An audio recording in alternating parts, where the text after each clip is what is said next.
Hi. Hi, everyone.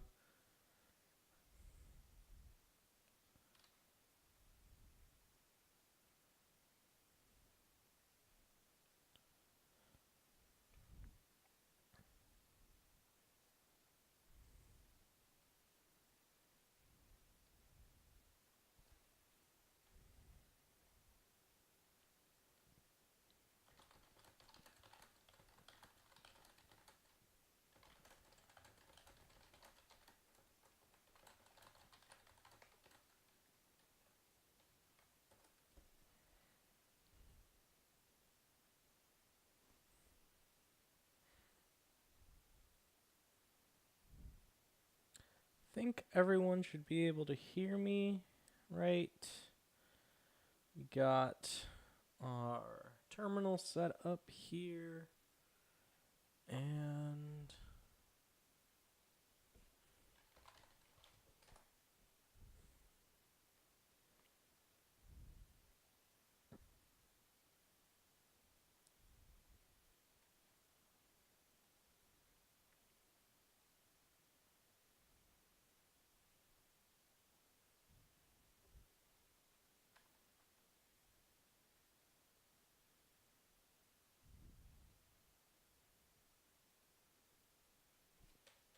that didn't seem to work for some reason. Okay, so idea pom XML. This should open up IntelliJ. I mean, it should.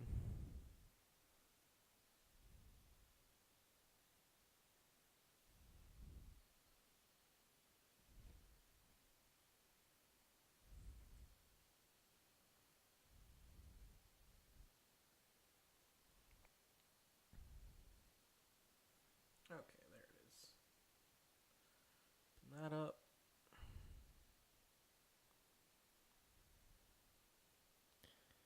And let's see. That's not correct. There we go.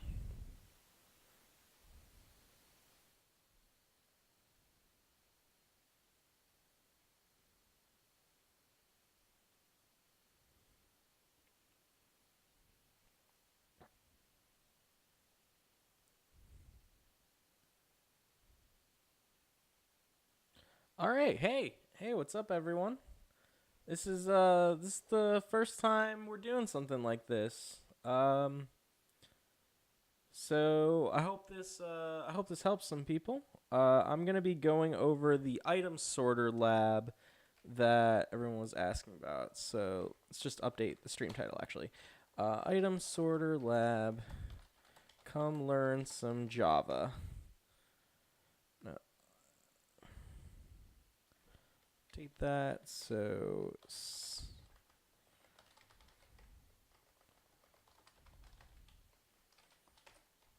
development Java.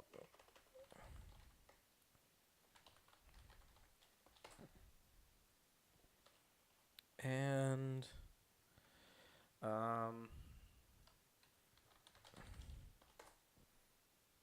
science technology update information. Okay, great. Hey, what's up? Yeah, I know this is kind of weird, but we're gonna try this out. So here I have open the item sorter lab here. I just cloned it. For those who aren't aware, you can find the item sorter lab at github.com/zipcoder/maven.itemsorter. So make sure you have that cloned and we can get started. I have it opened up here in IntelliJ. So I'm going to go ahead and do the first step. And for me, the first step is always doing just kind of a quick once through the README. I'm going to open that up in IntelliJ here. And, if anyone ever has any questions or wants me to go over something that you just saw in IntelliJ here, just put it in the chat, and I'll make sure to catch those and answer them as they come in.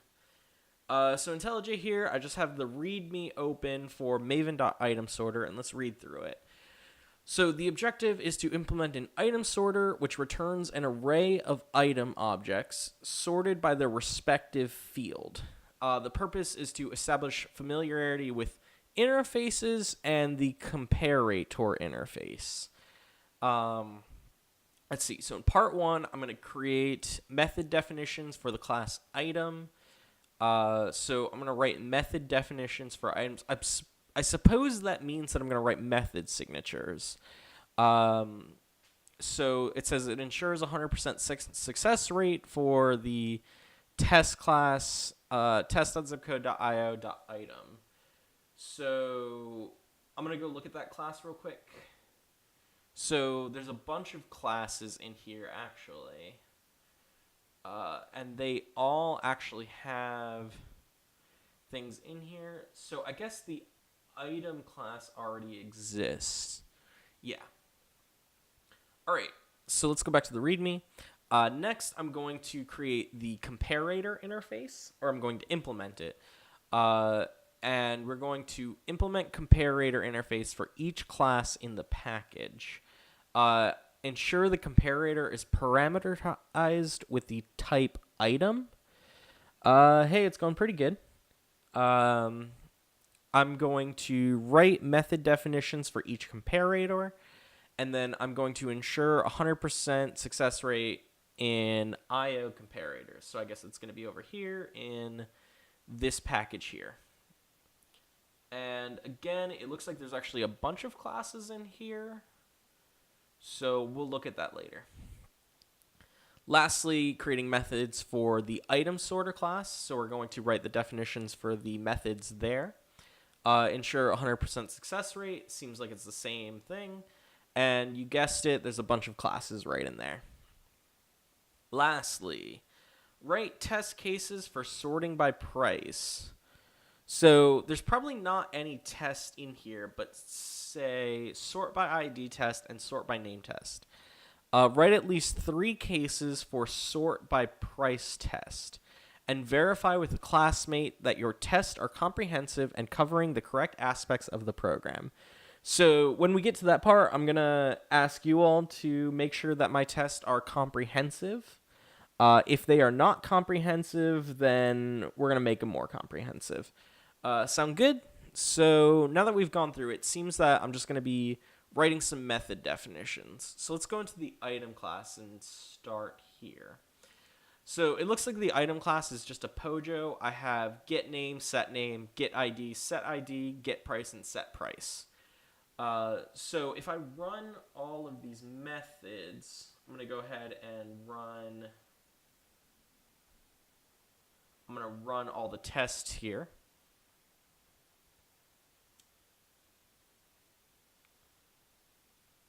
Interesting.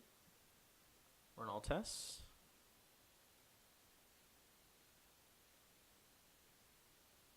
Yep, okay, so that's good. I have 12 failing tests, so let's try and get them working. So let's see, I have an item. The item should have an ID, a name, and a price.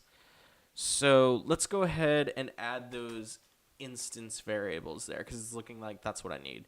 So I'm going to have private long ID, a private string name, and a private double price. Okay, so now that I have that, I can go ahead and set these values here. So I'm going to say this.id equals ID. I'm on a new keyboard today, so my typing is going to be a little rough. ID equals ID. This.name equals name. And this.price equals price. So this is just a standard constructor. All I'm doing is I'm setting all the appropriate values here. Get name and set name should be pretty simple. So I'm going to say return this.name. That's a standard getter method. And then this.name equals name should be the setter method. I can probably apply that same logic to the IDs. So this.id equals ID. And This is the getter. Apologies. So return this.id. And then here I'm going to say this.id equals id. This is the setter. The price, going to be more or less the same thing. So we're going to return this.price. And the setter is going to be this.price equals price. Great. So now that those method definitions are written, let's see if our tests are passing. I'm going to run that test suite again. And we're going to see that one is failing. So the one that's failing is the nullary constructor. The nullary constructor is saying that it's expecting the ID, the name, and the price to actually be set to default values. Currently, I'm not setting them at all, so all of my default values are null. So I'm going to go ahead and set these values. I can do this in one of two ways. So the first thing I can do is I can just set these directly. So this.id equals 0. This.name equals blank string, and this.price equals 0.01. I believe that was 0.01. Let me just go check the testing. Yes, 0.01. So this would work, and I think this would pass the test. I'm going to go ahead and run that just in case. And yes, so this passes the test. If I didn't want to rewrite all of this stuff here, you notice I'm saying like this.id, this.name, this.price, this.id, this.name, this.price. I really feel that that is breaking the dry principle. Don't repeat yourself. So I'm going to go ahead and remove that, and I'm going to just use the constructor that I already have written here. So I can do that just by calling this will call the other constructor.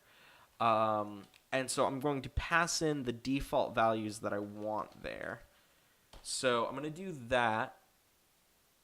And now I'm not repeating myself anymore, and I'm actually reusing some code here.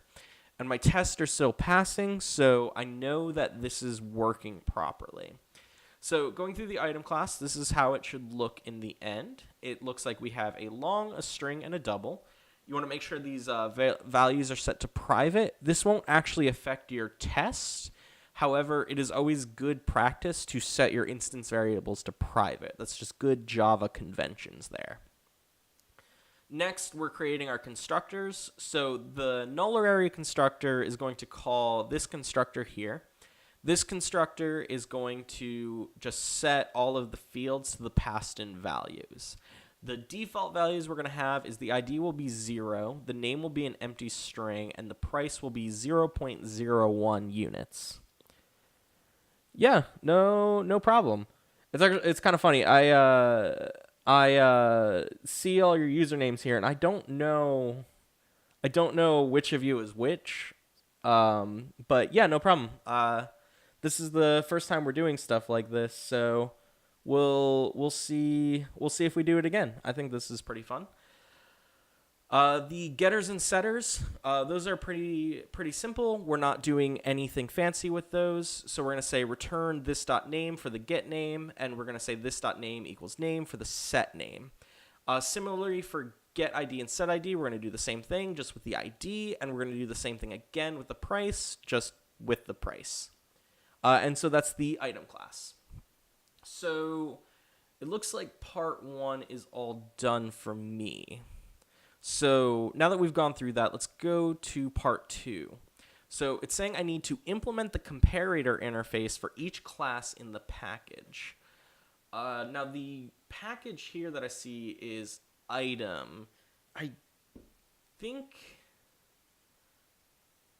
that it means that it wants comparator on these.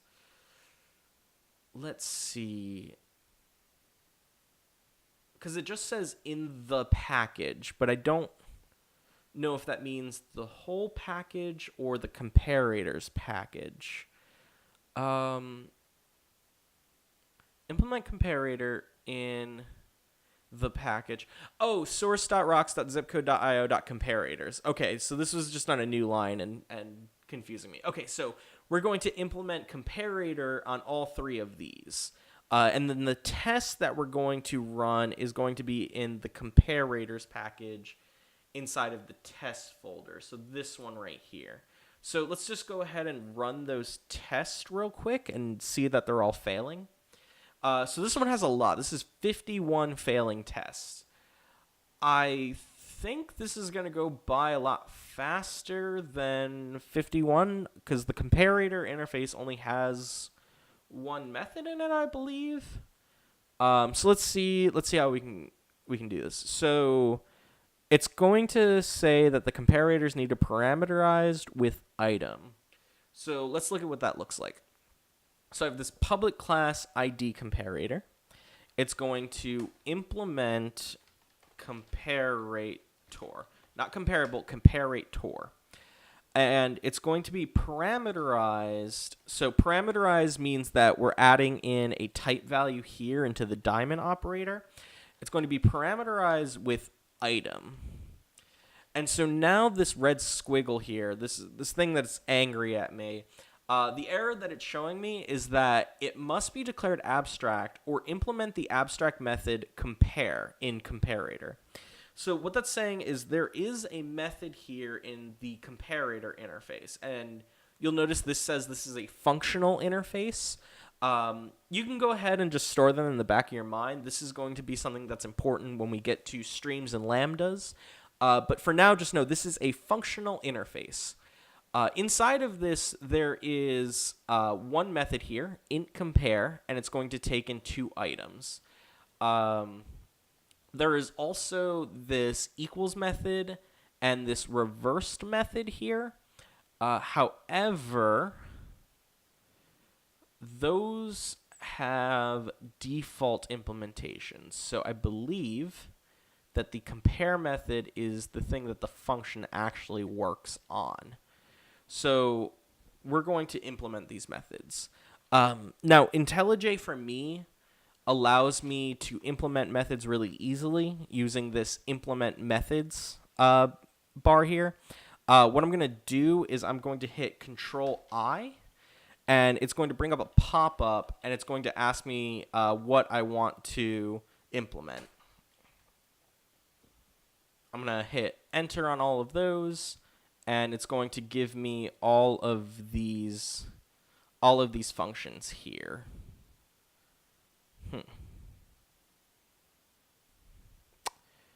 Oh, so this is saying that I have an error because I'm not on version 1.8 of Java. I'm going to go ahead and change that real quick in my settings.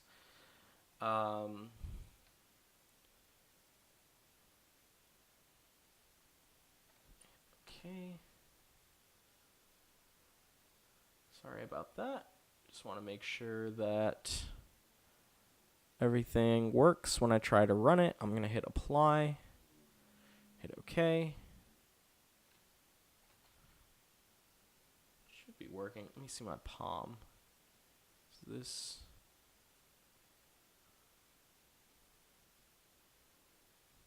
Apologies.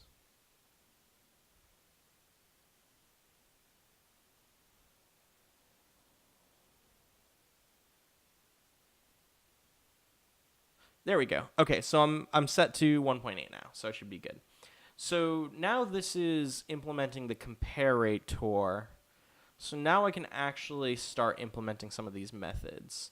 So I have item 1, item 2, compare. This is comparing based on the IDs, and I think that long actually is comparable by default. So if I do o1.getID, this is going to give me the long ID, and it's a type long. So I think I can just call .compare to o2 like this. .getID. And so this is going to compare the IDs that I pass in. I can also call long.compare o1.getID o2.getID. This would also work. So I could have it like this. And this also works. I'm actually going to go ahead and use this syntax here because this is calling the same thing. So I know that the expectations are always going to be in line. The o1.compare method is part of the comparable interface. And while they do work the same, the interface could change at some point. And if that's the case, then my code will be out of date at some point. But since these two are the same interface, we're just using the comparator, I know that these will always be in line, even if the comparator actually changes definitions at some point. So I got that working, and I can continue to go down. Comparator reversed.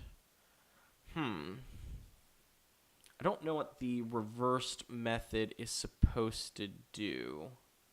So let's go here and let's see. So reversed. So reversed is going to return a comparator that imposes the reversed ordering of this comparator.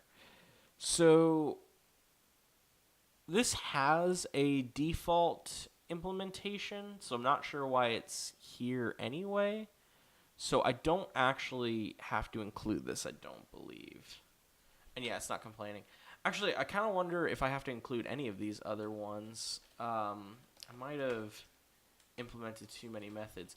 Yeah, actually, so the only function I have to implement for comparator is the compare method. Other than that, everything else you can include if you'd like, but you don't have to. They all have default implementation. So because of that, this looks like it should be good. Let me go ahead and run my test again and see if this passes any tests. Running, it's cloning again. Okay, so I now have 19 tests passed.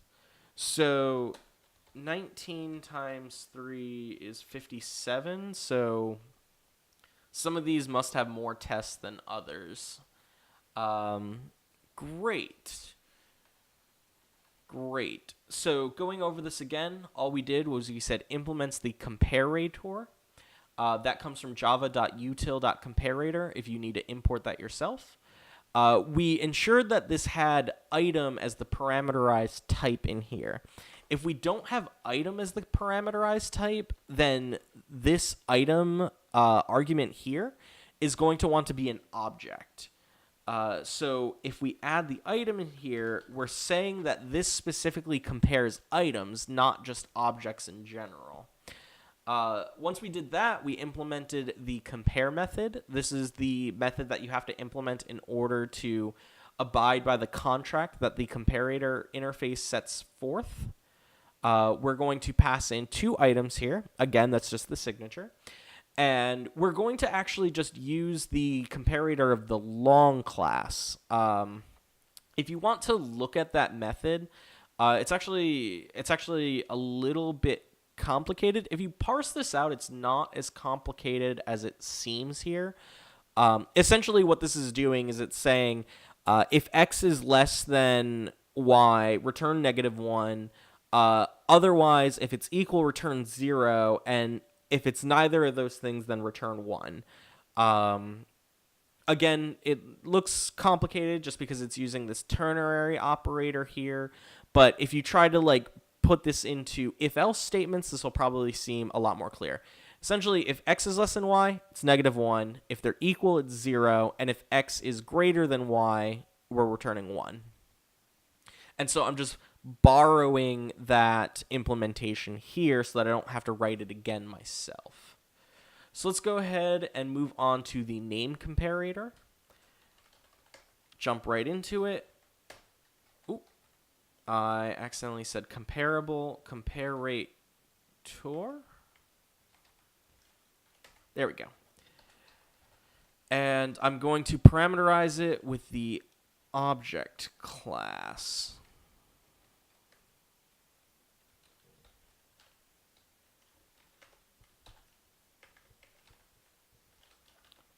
I don't know why my ID isn't behaving today. Okay.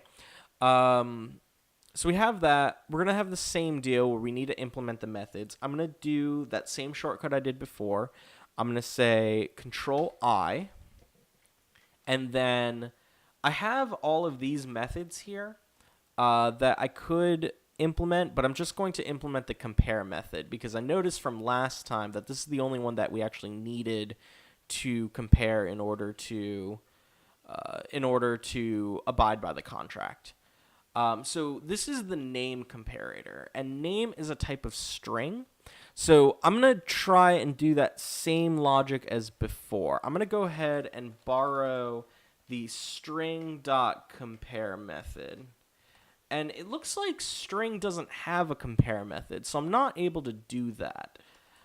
Since that's the case, I'm probably going to have to use the comparable interface that the string does abide by. So if I say o1.getName, so this is what I'm comparing, I can call the compareTo method here on o2.getName, and this will allow me to compare these two things. Now, I was saying before, if the interface's definition ever gets changed, then this will stop working. Although for now, their definitions are the same, so this shouldn't actually be a problem for us. Because this isn't a problem for us, we're going to go ahead and run our test, and I believe this should be good. So we have 32 failing now. If we rerun these, running now, we now have only 16 failing, so it looks like we're doing good. Great. So going over this again, we just said implements the comparator item. All right, we're parameterizing it with item because, again, we want these to be items that we're comparing and not just general objects. The comparator comes from java.util.comparator.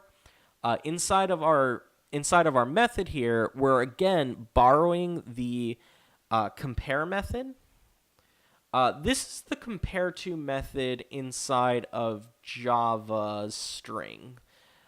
This method here, you might want to parse in your own time at some point. Basically, what's going on here is this is pulling out the char array from each string. If we go up to the top here, you'll see that char array is called value right there. So let's go back. It's taking the value and it's comparing each letter inside of the value. And then as soon as it finds a letter that's not the same, then what it's going to do is it's going to just return the value of the first character minus the value of the second character. Now you remember that you can actually subtract characters because characters are treated like numbers inside of the Java compiler. So this is going to just parse that and return it to as an int, and that's where this int value is going to come from. No matter what, though, what we're essentially going to get is if x is less than y, we're going to get a negative. If they're equal, we're going to get a 0, and if x is greater than y, we're going to get a positive. So that should work out for us. Moving on, we have one last comparator. I'm going to move through this really fast. This is going to implement comparator. We're going to pass in item here. And then we're going to implement the compare method. Now, price comparator is using double. So let's see if double has a compare method. Double.compare, and in fact it does, so that's great. The first double that we're going to pass in is going to be o1.getPrice, and the second one is going to be o2.getPrice.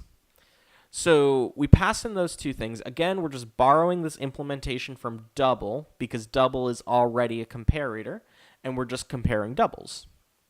So if I run my test a final time,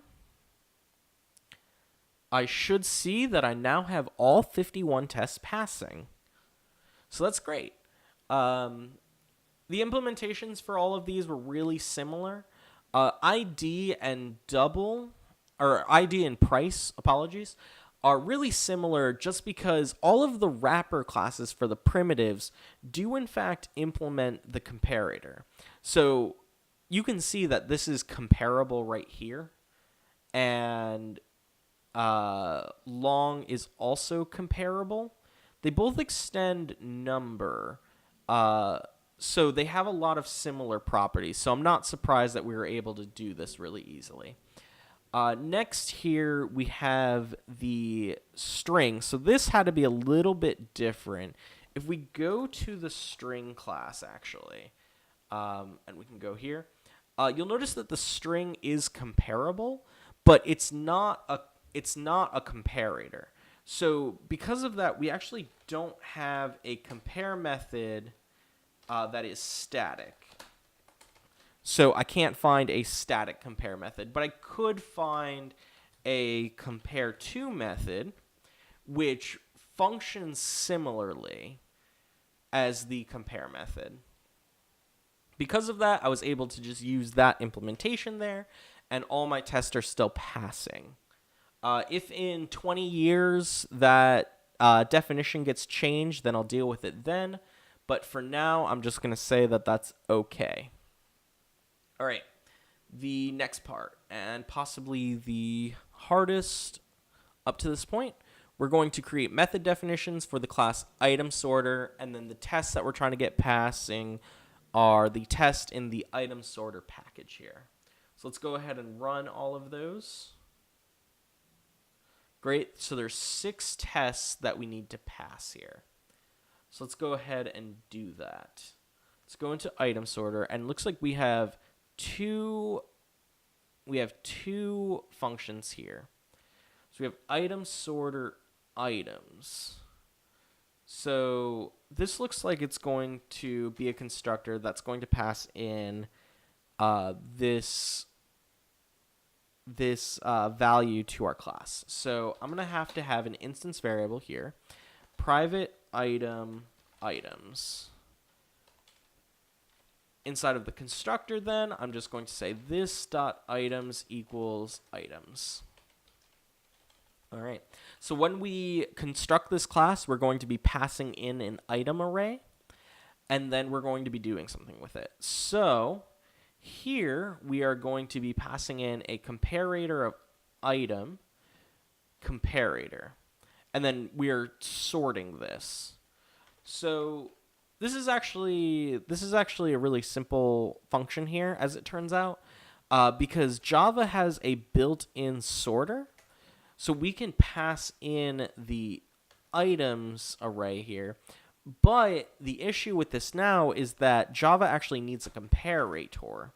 So lucky us, we have this comparator here, and incompatible types. Ooh, interesting.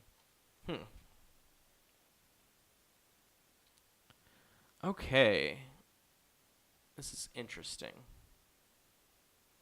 Always running into problems.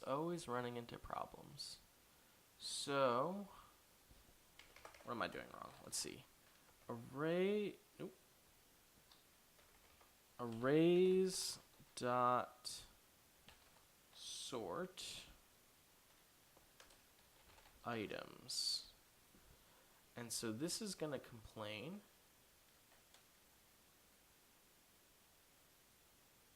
Oh, got it. Got it.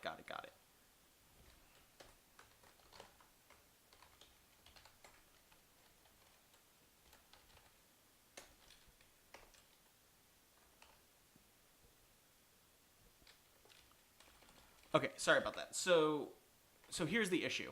The arrays.sort method here is actually not returning anything. It's actually modifying the items array itself. So I actually need to return the items array. That way, I need to return the items array. That way, I'm actually getting a value back. If I just return this, then it's going to be null because this is a void method here. So this will sort the items, and then I'm returning those. So let's go ahead and run the test there, because it seems like I have everything written out there. So run all the tests. And I have 6 of 6 tests passing. So all I had to do here was for the constructor, I had to give it an instance variable to store this items. And then for the sort method, all I need to actually do is run the sort method from the arrays class and use the comparator that I made earlier in order to sort these items. Once the items were sorted, and this actually modifies the array itself, then I'm just going to return the items, and that should pass all of the tests. Now, there was one more part here. Write test cases for sorting by price. So I have sort by ID and sort by name, and these have a bunch of tests in here for doing that. Sorting by ID, they have a bunch of tests in here for doing that, but the sort by price test is actually completely empty. Now, these tests are actually all really similar, so I'm going to bet that we can actually start by just copying some of these in. So this is the sort by ID test. I'm just going to copy all of these methods and pop them right in there. I'm going to hit OK, and we're going to get all this. So this is complaining that it's finding duplicate code, and that's just to be expected because I did just duplicate this code. So what I can do here now is I can just change this a little bit. So instead of using these ID comparators, I want to be comparing these things by prices. So I'm going to go ahead and change all of these to price comparator. You'll notice the complaining just went away. And so now I'm going to sort these things by price. And I'm going to expect these in a certain order. So let's see. If I'm sorting these by price, so we should get 1, 1.52. I'll be expecting item 321. So that one conveniently is already in order. If I'm sorting 1, 1.52, 1, 1.52. Okay, so these probably shouldn't be like this. Let's create random prices. So let's go ahead and come up with some random doubles here. If you have a favorite double, go ahead and put that in the comments here in the chat. I will put in your favorite double. Here I'm going to put in 5.3. That seems right. We got 18.9. And then we're going to do 0.03. Okay, so this will put this in 1, 3, 2 will be the order. So item 1, then item 3, and item 2 should be the correct order. Down here, let's go ahead and come up with some new stuff. Okay, so we have 1.52. I think that one is fine. So we should get 321. That one's okay. And we'll do one more. We have, let's see, we need to come up with 3 more doubles. Why don't we try some negative doubles? I'll do -5. I'll do -1.5 and -6.4. All right, double.nan. I'm not doing that one. What is the order of these? So the smallest one of these is 6.4. That's 3. Or no, that's item 1 is the smallest, and then item 3 is the next one, and then item 2 is the final one. So I'm going to run these. And so I have 3 new tests here, and they all seem to be passing. So the question here is, did I do something all-inclusive? Now, one person here says I didn't, because I'm not testing for when something is double.nan. And actually, Actually, that might actually be a good point. I'm going to go ahead and test that. I think you're right. So I'm going to say double dot NAN here. And I don't know, is double dot NAN supposed to be smaller or bigger than everything else? I'm going to guess that it's supposed to be smaller.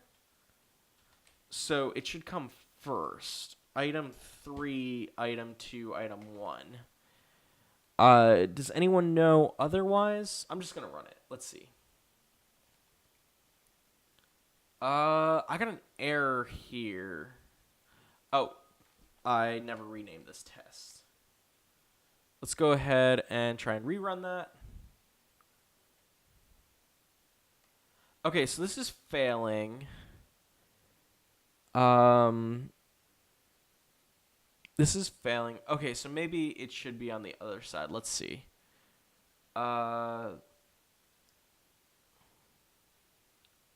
Expected actual.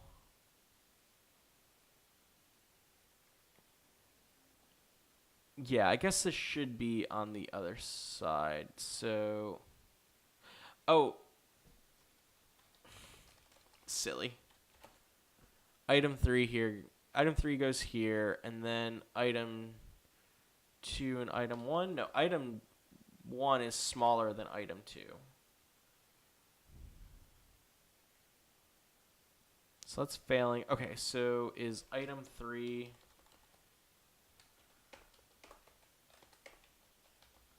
Item 3 should actually be over here. We're throwing in guesses at this point. Okay, yeah, so double.nan actually puts the number at the end. So I think with double.nan, that actually does account for a lot of different cases that we weren't testing for before. Is there any other cases that we could not be testing for? I think one interesting one, we're not testing in the case that two things are the same price, how those would behave. Let's add something to this. Let's say we have some behavior that we want. I'm going to make a double here. So this is 9.8. And then I'm going to make this also 9.8.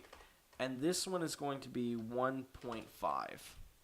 So in this case, 1.5 is going to be the first item, and then 9.8 and 9.8. So item 1 should be first. So let's do this. Let's put item 1 here, and then item 3 and item 2. So let's say I want these to preserve order. So item 3 and item 2